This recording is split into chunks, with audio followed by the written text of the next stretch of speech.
Hello, everyone, and thank you for joining us. I am Anarata Bashalieva, along with co-host Dr. Victor Fett, Dr. Katerina Shrey, and our program producer, Professor Larry Sherray. We host a weekly discussion panel on Russia's war on Ukraine with guests from Ukraine, military experts, medical personnel, academics, artists, literary figures, and relief workers. Our panel is recorded and circulated nationally and internationally. We appreciate your comments and feedback. Special thanks to Marshall University Libraries and MUIT for making this weekly event possible. If you are joining us live on Teams, please feel free to to use our chat to post any questions for our guest. A quick greetings to our viewers in Ukraine from Dr. Katerina Shrey. Вітаємо наших слухачів в Україні з глибоким покліном. Ми далі свідки вашого страшного терпіння і також вашої великої сили. Дякую вам за вашу участь в нашій тижневій програмі. Thank you, Katerina. Today's guest will be introduced by Dr. Victor Fett. Thank you, Nara. It is my pleasure to welcome Dr. Lubomyr Luciuk from Canada with a presentation on Soviet-era disinformation and Russia's genocidal war against Ukraine and Ukrainians. Dr. Luciuk, until his recent retirement, was a full professor of political geography at the Royal Military College in Canada. He is a senior research fellow of the chair of Ukrainian Studies at the University of Toronto. Dr. Luciuk was awarded the Cross of Ivan Mazepa by Ukrainian President Vladimir Zelensky in 2019. Welcome, Dr. Luciuk, to MUkraine 178th weekly program. Thank you very much. I'm pleased to be here, Victor. So, to give you a sense of what I'd like to talk about in my presentation, which is obviously going to focus on Soviet-era disinformation and the way in which the Russian Federation has regurgitated it since the war against Ukraine escalated, I thought I'd begin by saying a few words about myself to put it into context. I was born in the city I'm in right now, Kingston, Ontario. For most of you probably don't know the town. It's a historic city. It's a very Anglo-Celtic Protestant city. One of the older cities in Canada, but fairly small. It's a military city, a city with several university institutions, including the Royal Military College of Canada and Queen's University, a city that is bureaucratic, governmental, not very industrial, and so has remained relatively small. Current population is about 130,000 people. Within that community where I was born, there was never, and is not now, any significant Ukrainian-Canadian presence. When I was a boy, for example, in the early 1950s, there might have been perhaps 20 or 30 families that were sort of actively involved in an organized Ukrainian community. So I grew up in a world where my parents and their cohort, Ukrainians who arrived here as displaced persons, political refugees, victims of the Second World War, tended to dominate the world that I understood to be Ukrainian. It was an insular group of people, as I say, 20, 30 families, mostly post-Second World War II arrivals. There were very few people who were here from before World War II with whom we got along. There was a small parish, but a very limited, circumscribed Ukrainian-Canadian community, which in some ways was a disadvantage. I never had a proper Ukrainian schooling, as I would have had, for example, in Toronto or Winnipeg, Vancouver, some of the largest cities, or Chicago, Philadelphia, if I were in the United States. I grew up listening to a range of voices. My godmother was a survivor of the Holodomor, for example. My godfather was a poet and a man who had fled Ukraine during the Second World War. My mother was a slave laborer in Nazi Germany. My father was a member of OUN, the Organization of Ukrainian Nationalists. So I had a range of views coming at me from both Western, Central, and Eastern Ukraine, or Veliko Ukraine, as we used to call it then. But it was a limited group of people. And unlike what I was to discover later as I moved about Canada and became more involved and active in the Ukrainian-Canadian community, we more or less all got along. Now, whether you were Pravoslavny, Orthodox, or Catholic, whether you were a Banderevich or a Melnikevich, a veteran of OUN, a veteran of the Galicia Division, a slave laborer, whatever you might have been, these people were all refugees. They all ended up in this small, very British, Anglo-Celtic Protestant community, which knew very little about things Ukrainian. And so they all sort of had to work together to get anywhere in terms of preserving their culture, their faith, and of course, their abiding interest in one day returning to a free Ukraine. That was the message, this abiding, very determined desire to one day return to free Ukraine, or failing that, to make sure that the next generation, my generation, took on that mission and secured an independent, sovereign Ukraine. Now, of course, this was, as I say, a very small community, and a community that was not reflective or representative of what I would encounter later as I got into the larger urban settlements, where people would subdivide on the basis of political ideology, faith, settlement period of arrival, all that sort of thing. But I think one of the consistent themes that I experienced as a young man, as a young student, both in high school and when I went to Queen's University, and again, you can get the sense there, the Kingstown, Kingston, the Queen's University, the Royal Military College of Canada, you can sense the kind of environment in which I grew up. There was a kind of prevailing view that there's no such thing as Ukraine.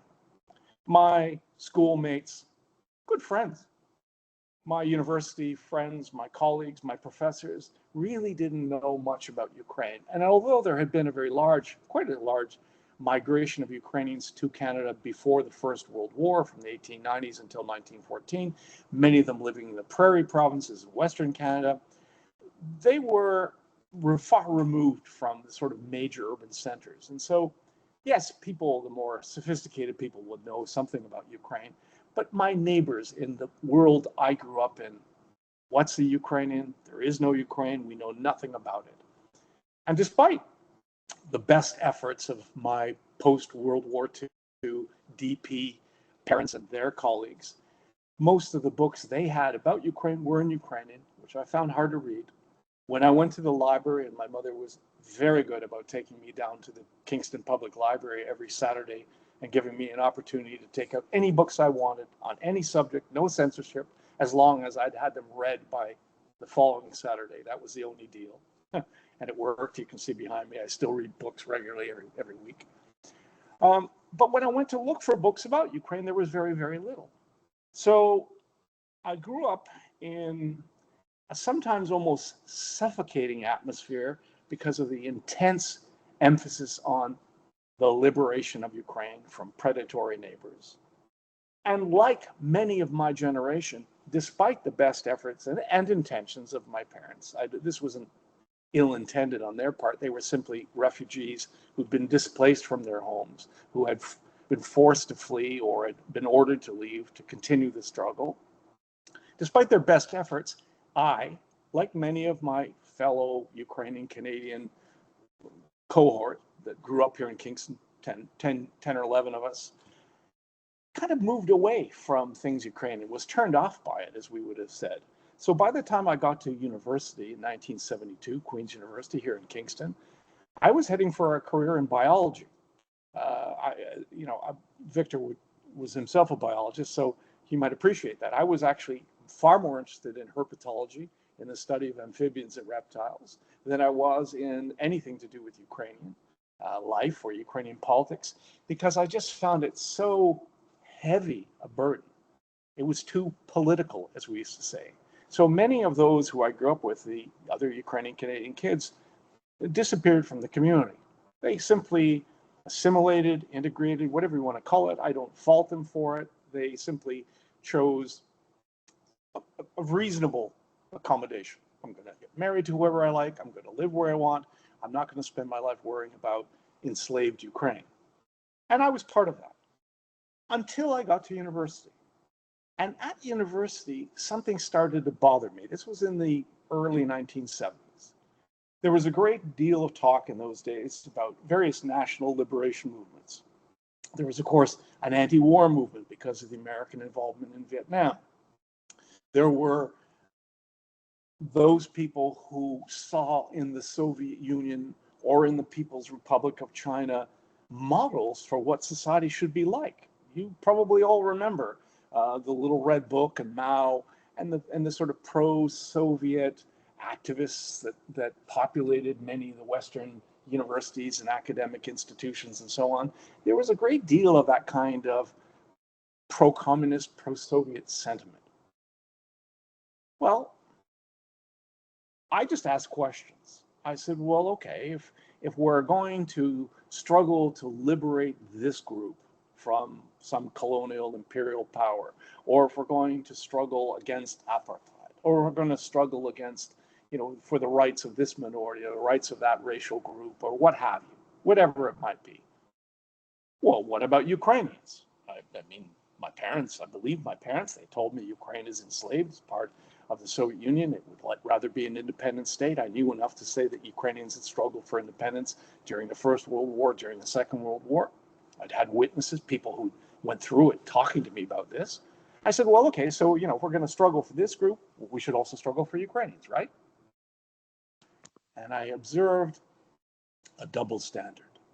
People wanted to talk about just about everything else, but they did not want to talk about things Ukrainian. It was as if that was an untouchable subject. I discovered not only a great deal of ignorance and indifference to the question of Ukraine's independence, to the question of Ukraine's rightful place in Europe, but also sometimes even hostility to the very idea that Ukrainians should have a state of their own, a united, sovereign, independent state in its rightful place in Europe. And so when I began my studies as a biologist, 1972 to 1976, and started encountering that, I was troubled. By the time I got to my master's degree at Queen's University, I had drifted away from biology for a variety of reasons. I was going to be a physical geographer. I was going to study quaternary geology, believe it or not. But I got a professor, Peter Goheen, who's now a good friend, who was a historical urban geographer. Professor Goheen said to me, he didn't ask me, he said to me that my MA thesis would be a study of the historical urban experience of Ukrainians in Kingston. And I rejected that. I said, I'm not in the slightest bit interested in studying my parents or their friends or the very small Ukrainian community that exists in this city, because that's boring. I had visions of what I wanted to study that I won't go into.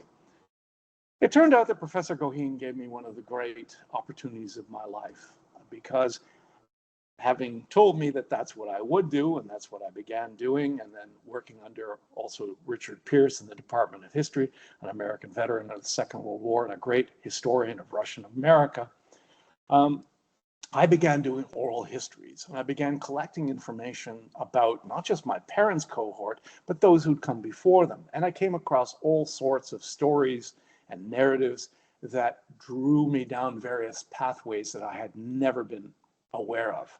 The internment of Ukrainians in Canada during the First World War as enemy aliens, because most of them had come from the Austro-Hungarian Empire. That became one of the causes of my life. It took me almost a quarter of a century to secure acknowledgement and redress from the government of Canada for that episode in Canadian history.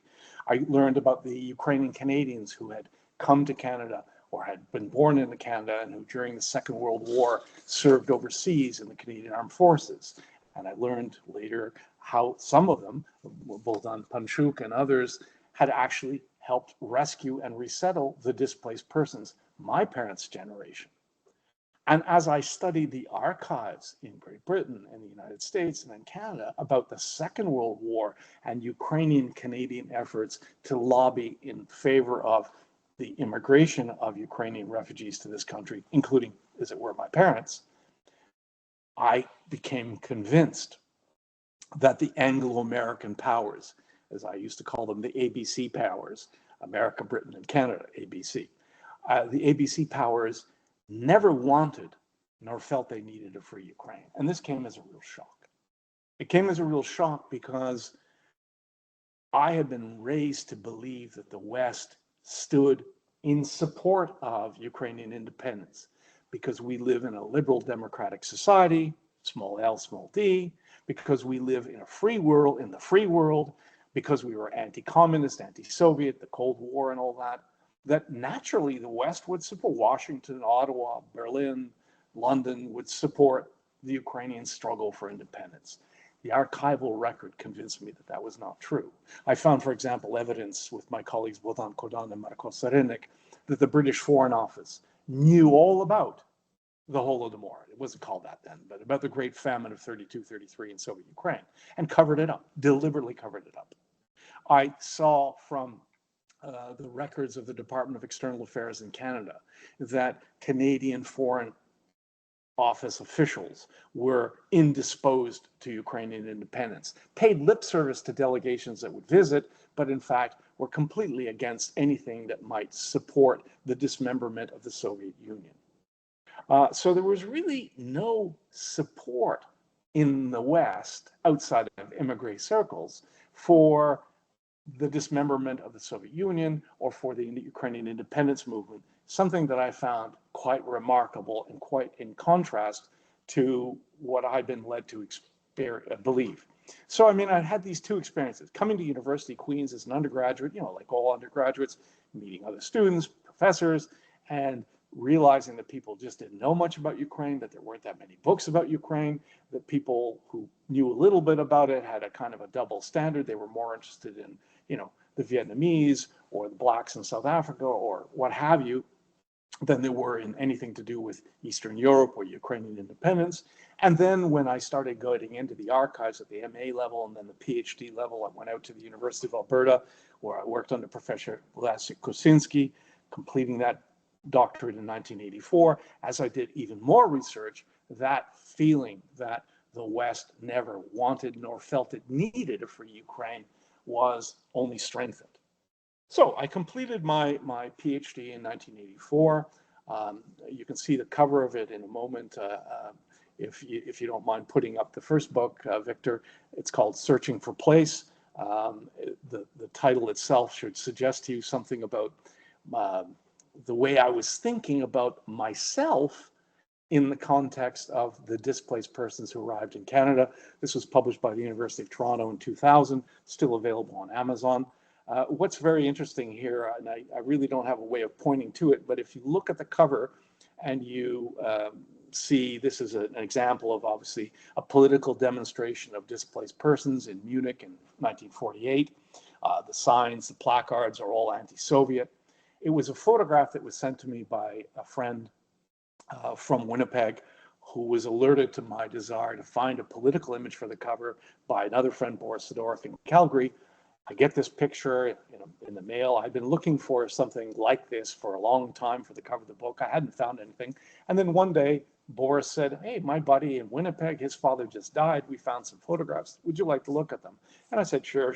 I'd given up. I was just going to have a bland cover. And then this picture comes in. I pull it out, little 2-inch by 3-inch black and white photograph. I pulled it out of the envelope. First one I pulled out, I looked at it, I said, it can't be. And sure enough, it was, and I used it. So what's so surprising about this cover is if you look at the very bottom, about where the C in Canada is in the subtitle, that C is on my father. That's my father marching in that. Wow. He Wow. had no Wow. idea his photograph. Wow. And there it was. It came to me that day. So that was a wonderful little side story. I'm sorry, I diverted there. But as I was studying in the University of Alberta, completing my degree in 1984, the PhD becoming a book in 2000, I obviously spent a lot of time looking at the historical experience of the Ukrainians who come to Canada after the Second World War and the Canadian Ukrainians and American Ukrainians who helped them. So the soldiers and servicemen who had gone overseas during the war, some of whom remained in England and then on the continent until 1952, doing their best to provide information, relief, and resettlement opportunities to the DPs, the political refugees, who then migrated to Canada, the United States, Australia, and so on. So I was very familiar with the history of Ukraine in the Second World War and of the people who, because of circumstances, found themselves in the West and eventually were resettled throughout the free world. Okay, so I'm kind of, that's my research interest. Nobody sort of thought that that was going to land me in the midst of something that has consumed the subsequent decades of my life. And that was the controversy over who these people were and what they did in the Second World War. Just as I graduated, just as I got my PhD, 1984, and I moved from the University of Alberta in Edmonton to the University of Toronto to work in the Department of Geography on a postdoctoral fellowship, the government of Canada decided to establish something known as the Commission of Inquiry on War Criminals. It was headed by Mr. Justice Jules Deschenes, and it would continue its work from 1984 until the spring of 1987. Its mandate was to investigate the alleged presence in North America, but particularly in Canada, of course, of supposedly thousands of Nazi war criminals or collaborators who worked with them. Now, during the course of my PhD research, I had seen newspaper reports, particularly from the United States, about the Nazis who were hiding in the US and how the government in the United States, through the Department of Justice, had established something called the Office of Special Investigations, the OSI. Some of the cases became quite famous or infamous. John Demjanjuk, Ivan the Terrible, you may remember. And so we in Canada were sort of aware that things were brewing in south of the border. But until 1984 and the establishment of the Deschenes Commission, we had no idea that this was coming to us. And there it was. So in response, the Ukrainian Canadian community organized a group called the Civil Liberties Commission. Later, it became known as the Ukrainian Canadian Civil Liberties Association. It still continues to this day. The CLC was associated with the national organization. So in the United States, you have UKK, for example. Here we have the Ukrainian Canadian Congress, used to be known as the Ukrainian Canadian Committee. The UCC creates the CLC as a kind of separate organization headed by a lawyer called John Gregorovich, given legal advice by John Sapinka, who later went on to become a Supreme Court judge in Canada. And the CLC brings me on board as the kind of young expert on the DPs and who they were in Ukraine in World War II. I had no idea it was going to turn out to be what it was, but it was a very contentious, frankly, very unpleasant episode in my life because, of course, all sorts of individuals came forward making allegations about thousands of Nazi war criminals hiding, particularly in the Ukrainian and Baltic communities. The Jewish Canadian community, of course, understandably was incensed at the thought that there might be a Nazi next door. I think many of you will remember those times and know what I'm speaking of. It was a time of great tension, a time of great dissent, fragmentation, and anger. And so we had to come up with a position. And our position, how do we respond to these allegations? And this is where we start, the sort of section on Soviet disinformation and its contemporary variants. Our position was very straightforward. We argued from the 1980s, from 1984, that any war criminal or alleged war criminal found in Canada, regardless of the person's gender, political ideology, when or where they may have committed a war crime or a crime against humanity, should be brought to a Canadian criminal court of law if there was evidence that that person, that individual, had participated in some kind of crime against humanity or war crime.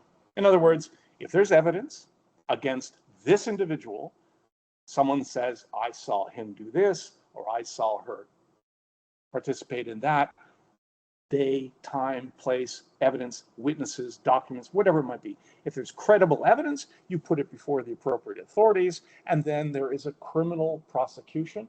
And if a person is found guilty, then they should be punished. That seems pretty reasonable. And we don't selectively only look at Nazi war criminals. We look at Soviet war criminals, if there are any in Canada. And we, in fact, made no claims about there being thousands of Soviet or communist war criminals in Canada.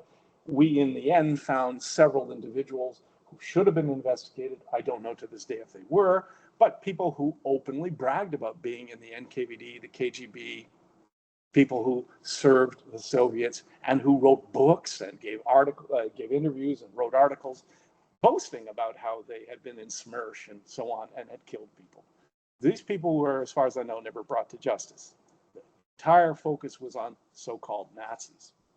Well, as I say, we took the position that any war criminal found in Canada, regardless of who they might be or what their view was politically or religious group or race, creed, color, all that stuff, should be brought to a Canadian criminal court of law where the rules of evidence are strict based on the evidence, and there should be no selective justice. That was, and I think still remains, the correct position. So what did the Deschenes Commission find out? Well, remarkably, and here's what it looks like. This was a serious investigation that took several years, was well funded, had its investigators, had the cooperation of various levels of government, worked with various international organizations, various stakeholders groups, the Simon Wiesenthal Center, B'nai B'rith Canada, the Canadian Jewish Congress, the Civil Liberties Commission.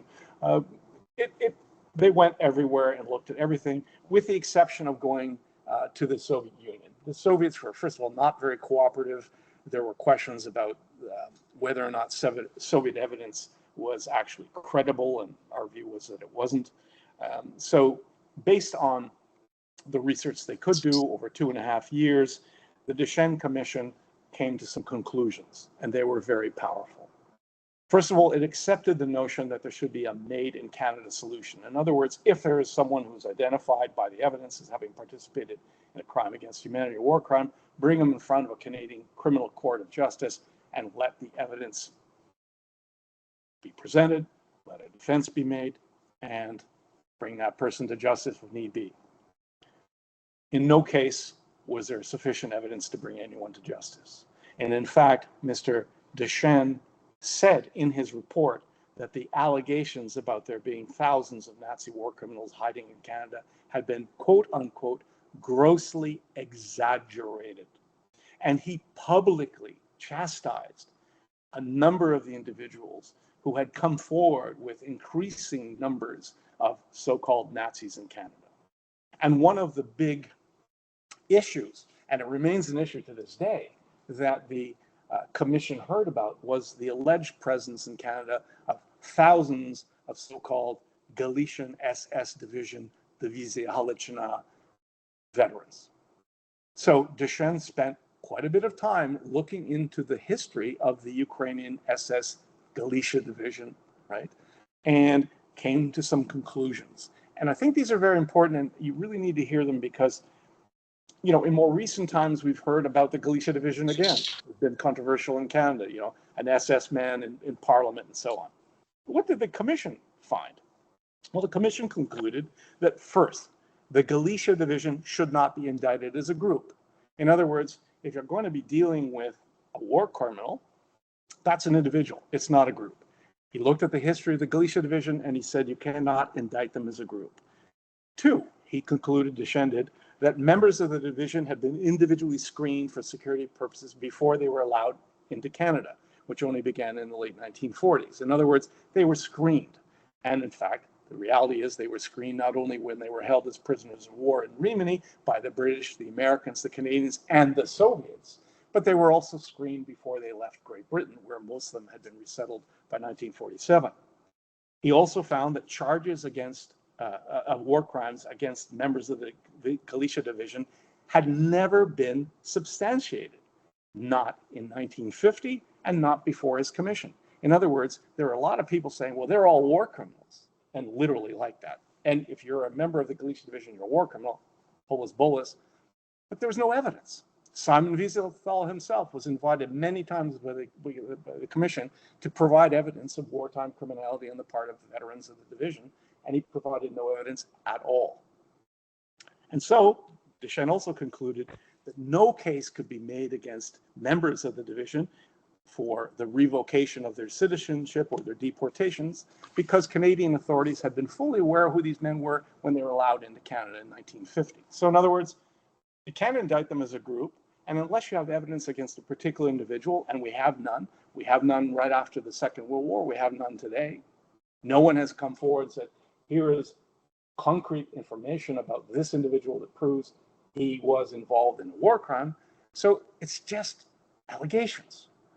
Now, again, it's understandable why some people, some organizations, some communities would be upset, thinking that, you know, these guys served in the Waffen-SS. We all know the SS is bad. They shouldn't be here. But literally millions of Germans who swore an oath to Adolf Hitler resettled in the United States and Canada after the Second World War, and one rarely, if ever, hears anything comparable about them. Anyone who served in the Wehrmacht, in the Luftwaffe, in the German armed forces during the Second World War swore an oath to Hitler. That's not, that's not a grounds for making you into a war criminal. And in fact, when the High Commissioner for Canada in Great Britain was invited to comment on whether these men should be allowed to move on from Great Britain to Canada and other parts of the Commonwealth, he, and that was like our ambassador, Dana Wilgers, said that all of these allegations were nothing but communist propaganda, quote unquote. And in fact, that was an accurate description.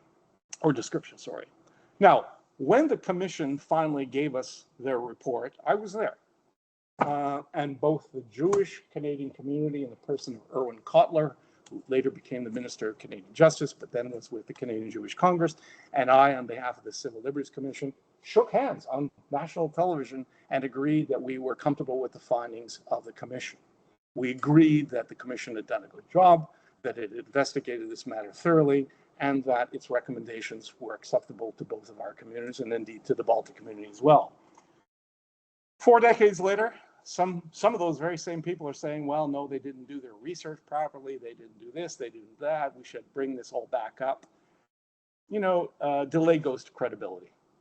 You had standing, the evidence was certainly fresher 40 years ago than it is today. You had an opportunity to make your case, you made your case, the judge weighed the evidence, he came to his conclusions, you accepted the results. 40 years later, don't tell me that it was wrong. That's just, well, I think you know what I'm going to say if I use a word. Now, at the time, we always suspected that somehow the Soviets were involved in all this. But it wasn't until 1985, so long after it wasn't until recently that a 1985 KGB document was discovered by Ola Bertelsen in the United States. KGB document from 1985 that specifically refers to a disinformation campaign called Operation Payback or Operation Retribution, depends on how you want to translate it. If you show the next cover of the next book, Victor, you'll see what I did with that book, Operation Payback, Soviet Disinformation and Alleged Nazi War Criminals in North America.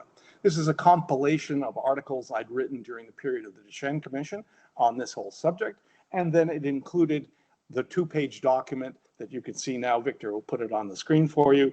That is a KGB document in which the campaign to sow dissent between the Jewish, Baltic, and Ukrainian communities is described in very plain language. And what you can read here, and it'll stay online for later for you to look at, is a document that says, we are concerned about the possible common front of the Jewish diaspora with the Ukrainian and Baltic immigrations.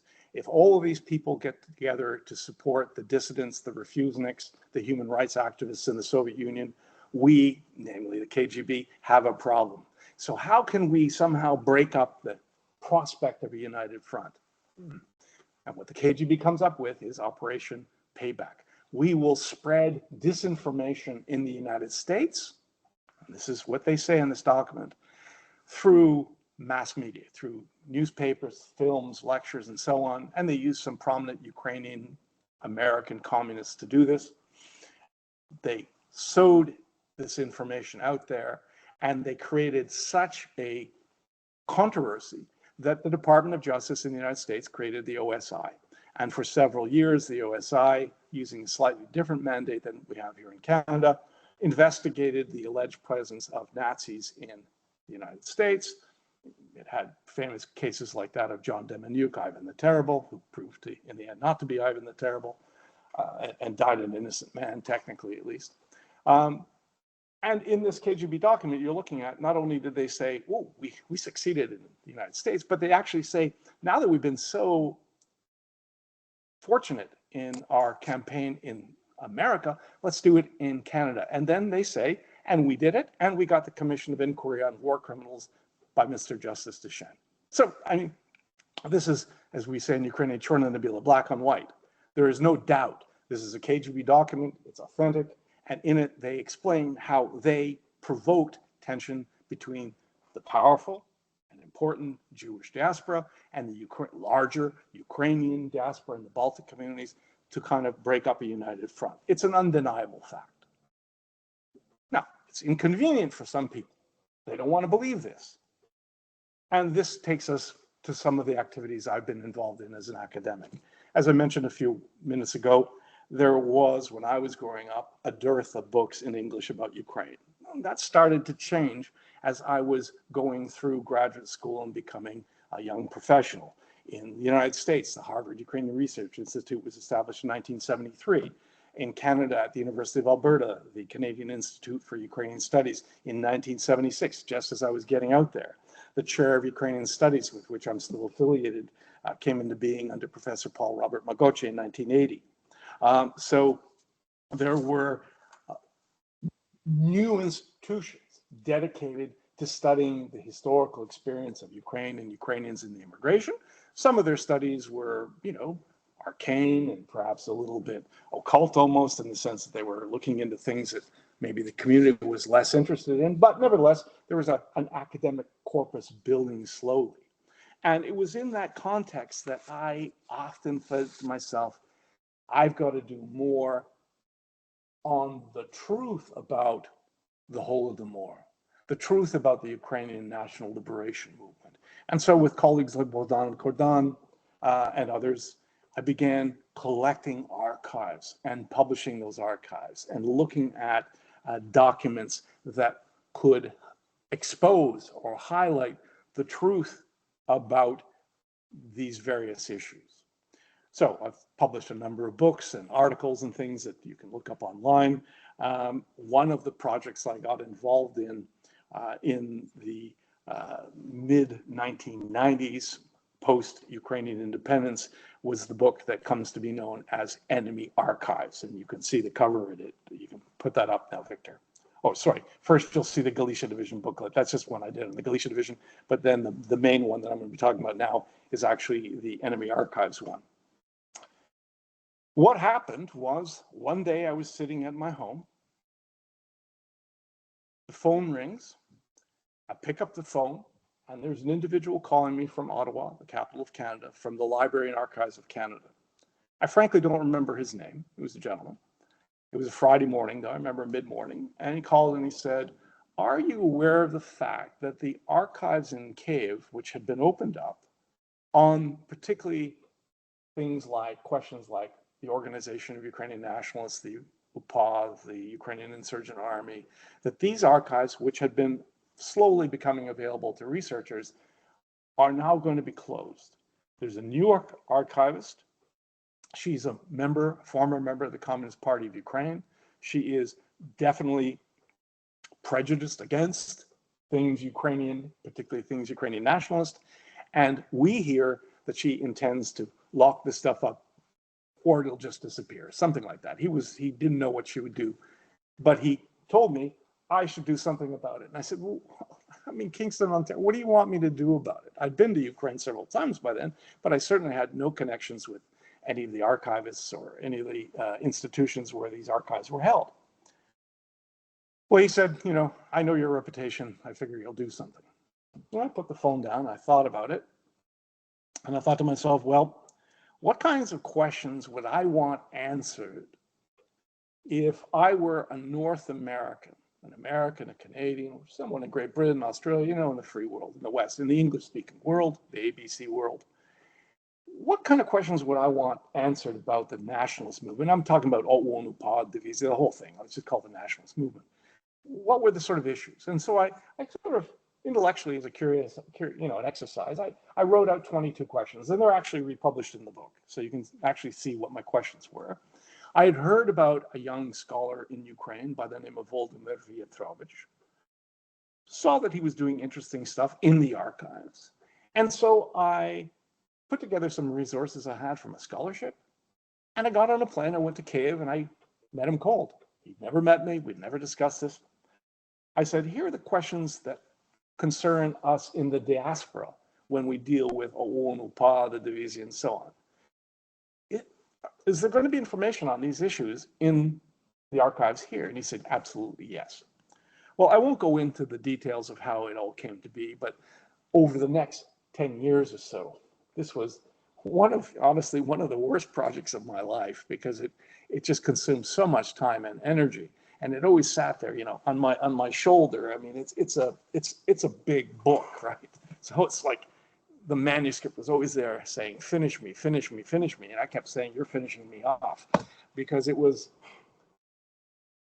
a question of recovering archives. And there are tens of thousands of pages of these, as I'll tell you about in a moment.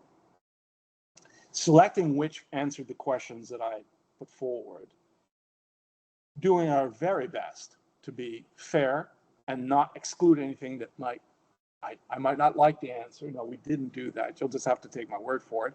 All of the documents are online and available anyway, so you can go and look in the archive yourself. You can see whether we translated fairly. Actually, this translation was done professionally very well by Martin Olinek. But we did a selection that we thought was representative, that was fair. We translated them very carefully. This took years of effort and repeated requests for financial aid from all the typical Ukrainian organizations and foundations and so on. Indexing alone took 3 weeks. It was just an enormous job, because I wanted to make sure that the index was comprehensive, not just place names and people names, but thematic and addressing all the kinds of cross-referenced issues that might be of interest. And we finally, through McGill Queen's University Press, came out with this book, Enemy Archives. It's an important book. It's gotten very good reviews in the Harvard Ukrainian Studies Journal, and several other places. I know that some are still being written, so I'm happy for Professor Viktorovich and myself. He's now in the Verkhovna Rada, of course. Happy for him. I'm happy for myself. The book came out, and it, I think, provides Western scholars and readers, particularly those who don't know Ukrainian, Russian, or German, Polish, an opportunity to read all of the ideological programmatic statements of the Organization of Ukrainian Nationals from beginning to end, genuine documents captured by the Soviets about the insurgents they were battling for almost a decade, that they curated and kept, and that we have now secured. So this is actually one of the largest repositories of nationalist movement documentation compiled by the Soviets. So this the irony in the term enemy archive. As I say, we've gotten positive reviews. The reviews don't come out like they used to. We all know that, but the reviews have been good, and I'm hoping there'll be still some more. And one day, sitting at my desk, I get an email from a journalist at the Ottawa Citizen, a newspaper in the capital city of Ottawa, a gentleman I don't know, but I knew him by reputation. Frankly, he wasn't someone that I thought much of, but he sends me an email and says, what do you have to say about the fact that the American Library Association distinguished this book with the title, one of the best historical materials books for 2023, but has now withdrawn that distinction? Well, I have to tell you, to be very honest, I had no idea that the American Library Association had distinguished our book with that honor.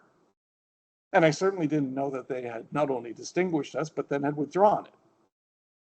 And so my response to this gentleman, David Pugliese, was, Mr. Pugliese, perhaps you should read the book. And he referred me in turn to an article published in The Nation by a gentleman by the name of Lev Golikin on the 10th of April, in which The title of this was, "Why is the American Library Association whitewashing the history of Ukrainian Nazis?" ? I looked at that article, and the article focused in on the Galicia division and the controversy over the Galicia division, and focused on Professor Wiatrovich and myself almost ad hominem. But it was very clear that Mr. Golokin had not read the book, because the photograph accompanying this article in The Nation, which used to be, an important left-wing journal, I think it's certainly faded, it's become doctrinaire and kind of silly. But nevertheless, the photograph was of Heinrich Himmler greeting veterans or greeting soldiers of the Galicia division. Now, if you look in enemy archives, and you can see it's 1,000 pages, there are 5, count them, 5 references to the Galicia division, including one where the Organization of Ukrainian Nationalists condemns the Galicia division because it sees it as not being the way in which Ukrainians should struggle for their freedom. There's some references to the Battle of Brody, where that first division was essentially annihilated, but there is no apology for the Galicia division in here, other than a reference to the Deschenes Commission's findings, which I've already read out to you. So Mr. Golokin is talking about us whitewashing Ukrainian Nazis, but he's obviously never read the book. And Mr. Pugliese then writes an article, which is again personally offensive when it comes to my character and my scholarship. And they create a controversy. And the American Library Association, without so much as telling us we got the award, doesn't even tell us that it was rescinded. When I wrote to them and said, well, could you at least tell me, on what grounds? They refused to respond. So in effect, there was an attempt to stifle the truth, to undercut what I think all of us hold dear: academic freedom, the right to publish through a serious, McGill Queen's University Press, serious publisher, a scholarly academic publisher, peer-reviewed, to publish things that then can, of course, be debated and discussed. Of course, I totally agree with that. But this wasn't that. This was instead innuendo, derogatory remarks about Professor Wiatrovich, about myself, all in order to try to block the distribution and eventually the reprinting of this book. It failed. The book has been reprinted, and it is now widely available in Ukraine, thanks to a patron in the United States and another one in Canada. Copies were sent to all the major libraries of Ukraine about a year ago. Copies are available, throughout the United States, Canada, and the world. So the book is out there, and scholars will make it what they will of it. That's fine. Golokin, I don't know. He's never contacted me. Mr. Pugliese did. There were allegations made subsequently by Chris Alexander that Mr. Pugliese was an agent of Soviet influence. Those comments were made in the House of Commons, so there's parliamentary privilege. Mr. Alexander can't be prosecuted for defamation because he made him in the parliament. I don't know the truth of it. Mr. Pugliese is innocent until proven guilty, as far as I'm concerned. He has said, no, I was never an agent of Soviet influence. I can only believe him until the authorities tell us otherwise. But clearly there's something going on there. I do know that there was a very interesting letter written by Vladislav Davidson in The Tablet, a Jewish American magazine that is very serious, in which, and I'll just quote what he had to say about Golokin, quote, "I rather pity Mr. Golokin than dislike him. His unremitting search for followers of the Ukrainian interwar integralists is the politics of post-Soviet Jews of the generation of my parents and grandparents. He is far too young to be consumed by these sorts of fantasies, but he is being rewarded by a bonkers progressive left that worships Soviet-era communists, but sees Nazis under every bed. Yet his fears, which I have empathy for as a fellow Jew, are his own and should not be projected outward. So, I humbly beseech you, Mr. Golokin, as one Ukrainian Jew to another, man up and face your fears, but do so without needlessly disgorging them onto other people in the midst of a war of existential survival." It's pretty powerful stuff. So whether Mr. Golokin is just ignorant, or whether he's deliberately trying to undermine this kind of book, I don't know. As I say, I've never met him, nor do I care to. I can tell that he hasn't read the book, which to me says everything. The fact that other people would propagate this story, well, no surprise. So let's just say a little bit about, because I know I'm coming to the end of my time, but what does enemy archives actually document? Well, first of all, again, I want to emphasize it. These were documents seized by Soviet counterinsurgency forces over the course of more than a decade of struggle against the Ukrainian nationalist movement. We all know the saying, sticks and stones can break my bones, but names can never hurt me. So the Soviets would call the Ukrainian nationalists Nazis, collaborators, fascists, bandits, all those words. But you don't defeat an insurgency by calling them names. It's sticks and stones. You've got to beat them. To beat them, you have to know who they are, how many there are, who supports them, what their ideology is, how is it changing, where are they based, where are they moving, all of that. And the Soviets, in a very methodical, very brutal way, organized a counterinsurgency operation that took well over a decade to suppress the Organization of Ukrainian Nationalists and the UPA. As they were doing so, they began collecting anything that they found in any encounter they had with the nationalists. And from 1944 on, the instructions are very clear. If you find any documents, they come up the pipeline to the headquarters. And they collected this, and preserved, ironically, one of the largest repositories of evidence about who the Ukrainian nationalists really were. In August of 1959, the head of the KGB for the Ukrainian SSR, Vitaly Nichenko, assembled a group of 24 Chekists to begin looking at all these documents and organizing them. There were 15 colonels and lieutenant colonels and 3 majors, all of whom had been involved in the counterinsurgency effort. So these men come together. They're veterans of the struggle against the nationalist movement. They want to preserve this archive so that they can boast in books and so on about their efforts. They were proud of them. They'd risen through the ranks, but they had been prevented in Stalin's time and until the time of Khrushchev from doing anything with it. And so they seized this opportunity and began accumulating what becomes file number 372. It was completed by early 1962. It was given the ponderous title, so apologies, this is a Soviet title, quote, collection of documents about the structure and character of the anti-Soviet activities of the Organization of Ukrainian Nationalists, the OUN, and the Ukrainian Insurgent Army, the UPA, about the methods and measures of the Agentura operational work of the organs of state security of Ukraine in connection with the liquidation of the organized OUN net underground and armed UPA gangs on the territory of the Republic in the period 1943-1954. 98 volumes, a total of 36,647 pages. And then that was then added to by some of the keener members of this group who continued working. There was another file, 372, 376, and 398 in total, comprising 242 volumes. This is an enormous cache of documentation. And what does it show? Well, again, read the book, right? The evidence, this is evidence. This is prima facie documentation.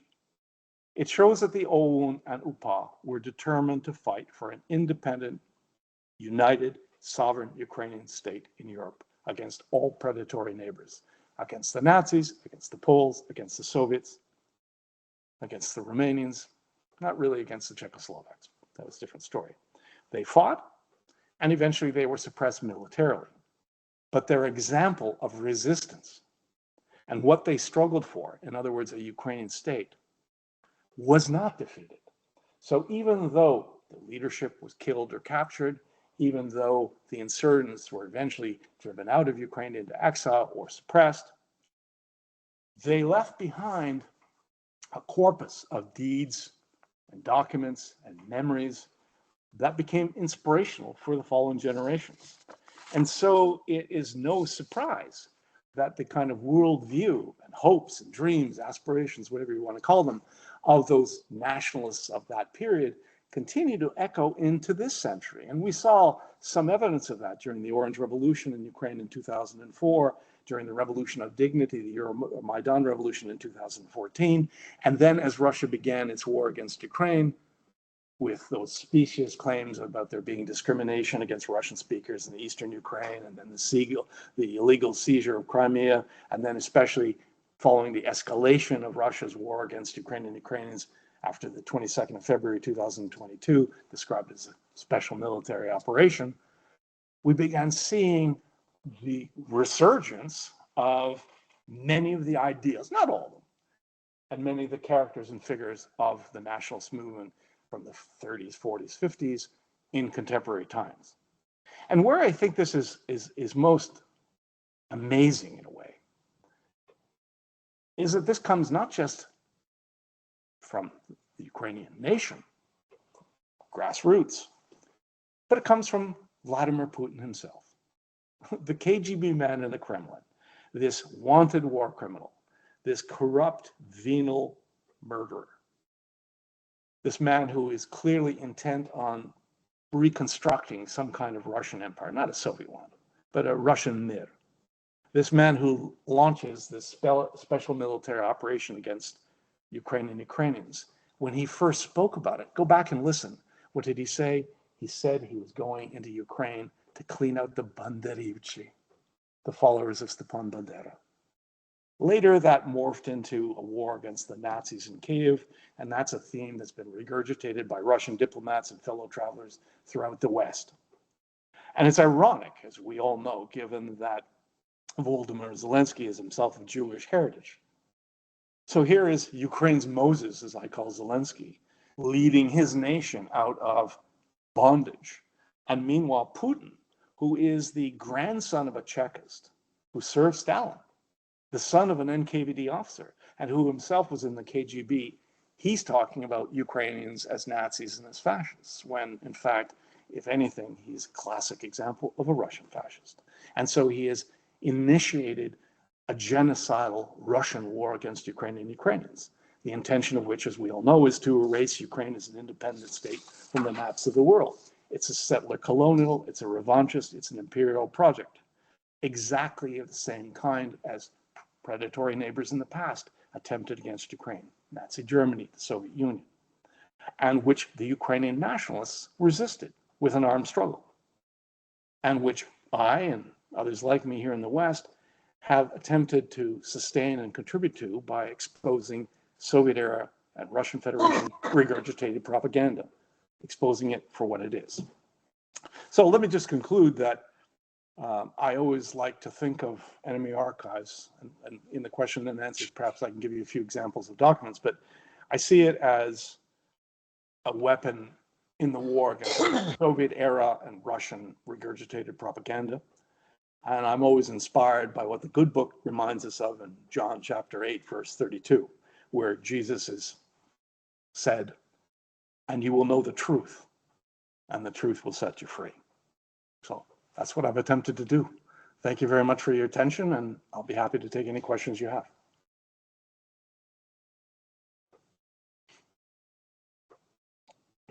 Thank you very much. Thank you, Dr. Luciuk.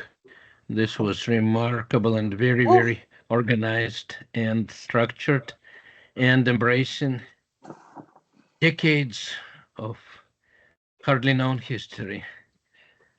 Thank you. My pleasure. I'm sure we have plenty of questions. We can stay beyond the hour, that's no problem. And please, I open the panel.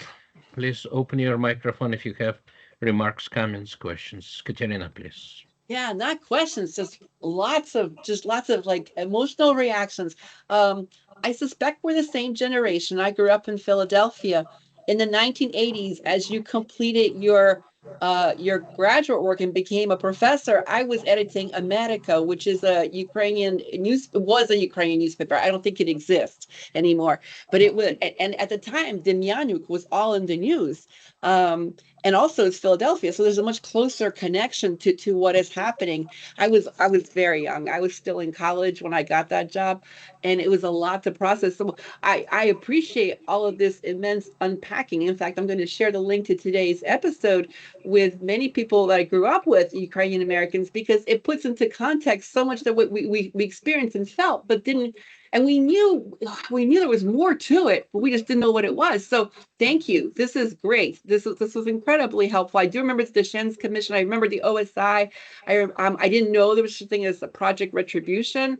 So thank you. This is a lot. And it's still, I believe there's still right now in Philadelphia, well, not right now, but about 6-7 months ago, there was a controversy over a Ukrainian monument in the cemetery that is right near my house. This is where all the Ukrainians in Philadelphia are buried. My whole family's buried there. Everybody who's Ukrainian. This is the cemetery they go to. And are you familiar with this?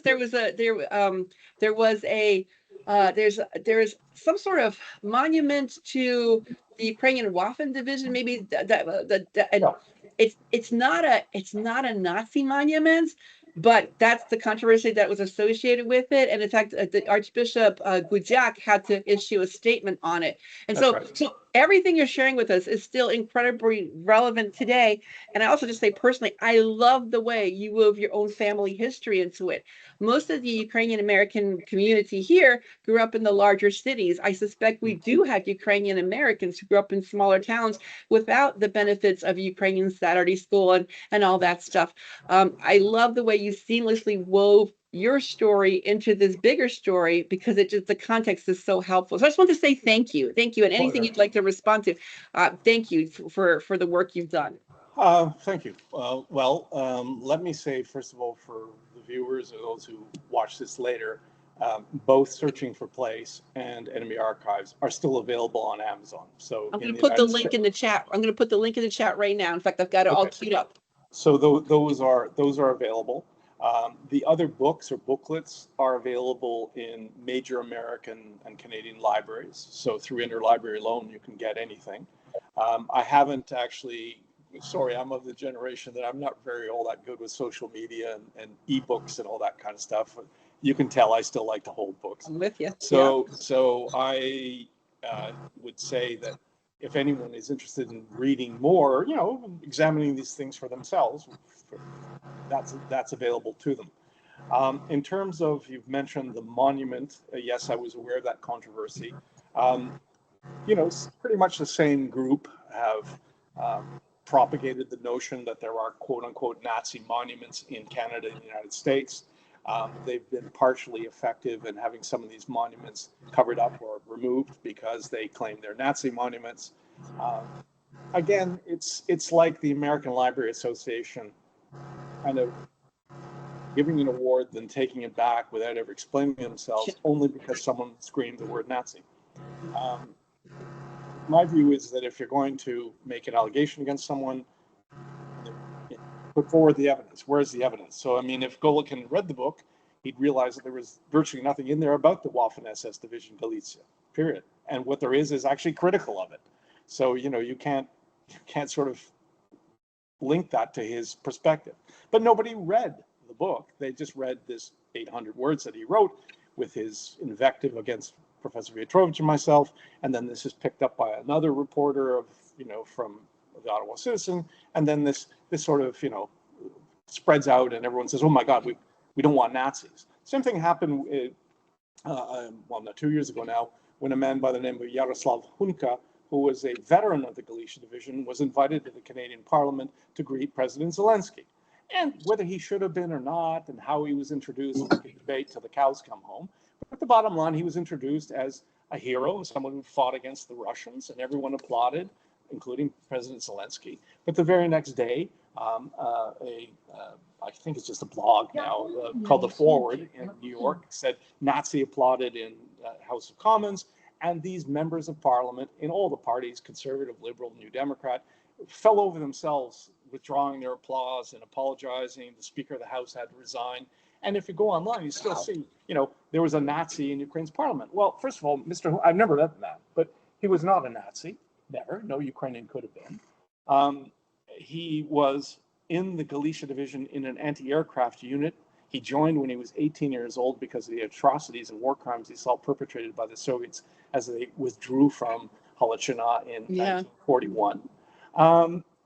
He joined the Divizia. He never denied it.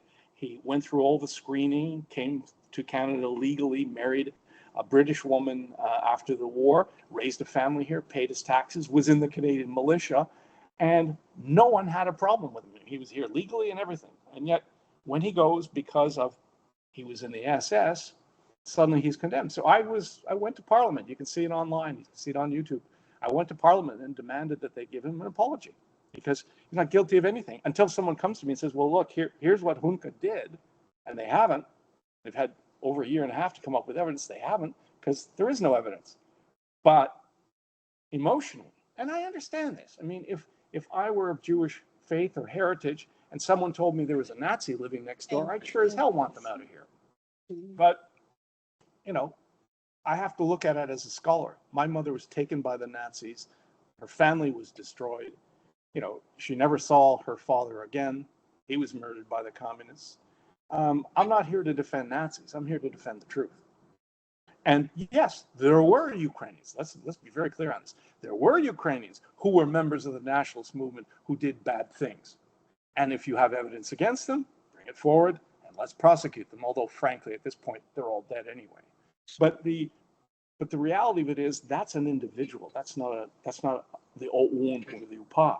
It's an individual that has committed an atrocity.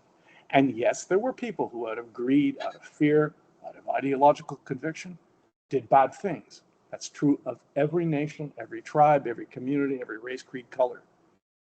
But that doesn't, you don't indict the entire nation. And yet, as I read you that quotation about Mr. Golokin, that's what he's doing. He's saying all nationalists are bad. Well, it makes no sense. It makes no sense.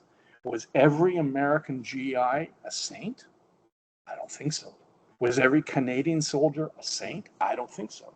Are there people you know who, you find perhaps reprehensible for the way in which they behave? Yeah, absolutely. Me too.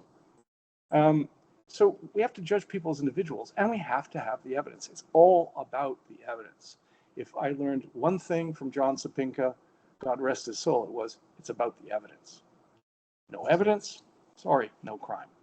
Now, well, and legitimate evidence, not manufactured evidence, because there was a lot of that. Evidence. So we can, it's important that historians discuss and debate these things. And I'm totally in favor of that. I'm also of the mind, maybe I can say this now at this stage of my life, but it's time for us to all get beyond Bandera. Let's put it that way. Andriy Bandera was a good friend of mine, but we can't keep sort of saying we're going to judge Ukraine in 2025 by what happened in 1941 or 44 or 54. These men and their women, their words and deeds were what they are. They're documented in enemy archives and in other archives. Right? We can discuss these things. We can discuss Volyn. We can discuss, the Galicia division. We can discuss UPA. These are all reasonable, fair, open questions. Let's have a serious discussion about them. That's fine. But let's not, sink into the morass of calling each other war criminals and so on, when that only seems to benefit one party, and that's the bad guys in this. I mean, who gained from this controversy about Nazi monuments in North America or about Hunka in Parliament? Even Putin himself referred to the issue. I mean, he's very obvious about it. 2 years ago on May Day, the great parade, although it wasn't much of a parade 2 years ago because he was afraid, still is, sitting right beside Mr. Putin on the reviewing stand in Red Square was one of the KGB or NKVD officers who had fought in the counterinsurgency operations in Western Ukraine in World War II. So Putin has at his right hand a man who fought the Ukrainian nationalists. That tells you who he likes. And I get it. Putin is, I think, 73, 74. I'm 72. We're birds of a feather on opposite sides of the mirror. He was raised by his grandfather, the Chekist, by his father, the NKVD officer, by his colleagues and comrades in the KGB to think that Ukrainian nationalism is a bad thing. And from the point of view of someone in Moscow, it is. Without Ukraine, there's no empire. And so what does he want to do? He wants to put some kind of Russian empire back. And to do that, he has to erase Ukraine. And he's engaged in a genocidal war against Ukraine and Ukrainians, which we've all seen. And many, if not most Russians, support it because they understand they are a middling power without Ukraine. And so Ukrainians at the gates of Europe, as my colleague Serhiy Plokhy describes it, are fighting for Europe. They're fighting in defense of the West against what I'll plainly call Russian fascism, Russian imperialism, and the world, unfortunately, still hasn't done enough. I say that about Canada, I say that about the United States, Great Britain, the European Union. They've all ponied up much more than it looked like they would at first. Remember, they all said Ukraine would fall in 3 days. Now, 3.5, 4 years later, they're doing much, much more. But it's Ukrainians who are fighting and dying and suffering as we write and speak, because they know, if they lose this war, there is no Ukraine. Right? And so you want to look at who the real heroes of the West are right now. It's the people on the front lines and, on the domestic front, who are fighting against what's coming from the East. So hats off to them, as we say, Slava Ukraini, Heroyam Slava. Anyway, I spoke too long. If other not at all. Did we lose him? Did we lose Dr. Luciuk? I think it was inadvertently, and I hope he will come back. I'm very he mentioned his father was a Ukrainian poet, and I'm very curious to see. I've been trying to find online information to see if any of our guest friends who are visiting us today, who are on the show today, know his father's name as a poet. I'd be very curious to hear what that is, who he is. We've benefited from the works of many poets on this program. While we're waiting possibly for Dr. Luciuk to return, well, if he is not, he will be appreciated very much, but we still have all the guests who came to listen to him. So if you want to say a few words, that's a good time. Please open your microphone and camera and say something. He is a very good presenter. This was a very good, I was amazed, and he was recommended to us by another marvelous person we have had on this program, Yuri Vovchuk of Morgantown, West Virginia.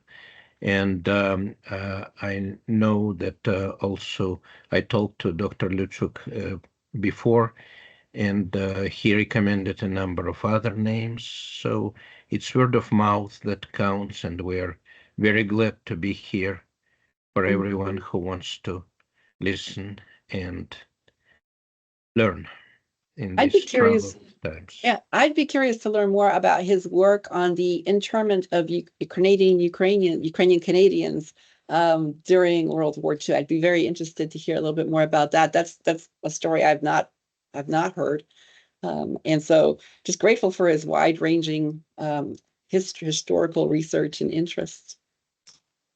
Well, if he's not returning, we might as well complete our 178th session today. We're way above the hour. Thank you again to Dr. Lubomyr Luciuk and to everyone who came live today, and to everyone who will be watching in recording. This is very amazing story, and a lot of stories packed in a very organized way. Katerina, please. Дорогі браття і сестри в Україні, ми зберігаємо вас у наших щоденних думках і молитвах. Нехай милосердний Бог тримає вас у своїй опіці. До наступного тижня. Прощаємося. Слава Україні! Героям слава!